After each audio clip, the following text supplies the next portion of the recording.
Yet all experience is an arch wherethrough gleams that untraveled world whose margin fades forever and forever when I move. Alfred Lord Tennyson, the poem Ulysses. Thanks for deciding to try out the next thought experiment in this short video series. They are all drawn from a book I wrote called Immortality: How Doubting Led Me to God Without Being Born Again. You can buy this book on Amazon, and you can download the first 7 chapters of the book for free at the Amazon website. The book contains 8 thought experiments. Try them out to see how doubting can lead you to belief in the divine. This one is called Seeing the Infinite. So with that, let's begin. Wherever you cast your perception, you find it blocked by something. The bowl of the sky blocks you when you gaze at the heavens. Maybe it's the limits of memory or imagination. Something you can't see or think past always seems to block you. Your certainty seems confined to a finite, limited space. I think this realization creates an opportunity to experience the infinite at a gut level. I can never imagine an end to what lies on the other side of the limits of my perception. I can only imagine this other side going on in all directions. In other words, no matter what direction my consciousness gazes, in a certain way, I can see both the finite and the infinite simultaneously. Do that right now.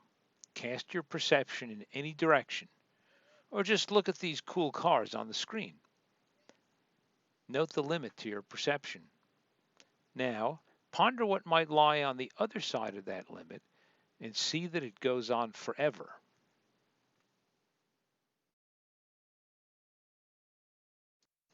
If you don't have a gut level experience as you attempt this, then I would suggest you try to approach the matter intellectually by considering the idea of infinite regression. Just imagine that the reason your perception is limited is because you are surrounded in all directions and in all dimensions by a rubbery metaphysical substance called ubic. Well, what contains you plus the layer of ubic?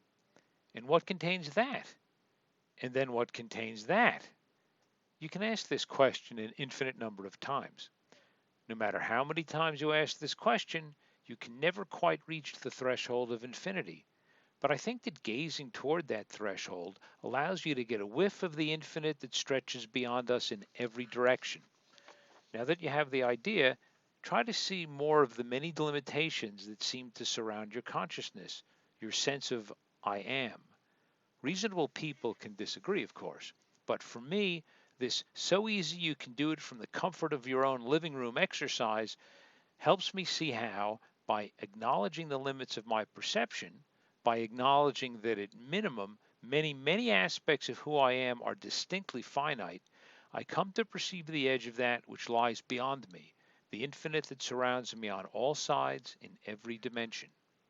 In the next video, which is called Thought Experiment Number 5, Are You a Chicken or an Egg? I'll tell you about another really big mistake many atheists and materialists make. All these videos are free, and they are all quite short, and as I said at the beginning, you can also download the first 7 chapters of the book for free at Amazon. The book contains a good deal more than just the thought experiments. The next video in this series should load automatically. If it doesn't, you can search YouTube for the channel. The best search phrase is God Through Doubting, Michael Francis Evers. I hope you go on to the next video.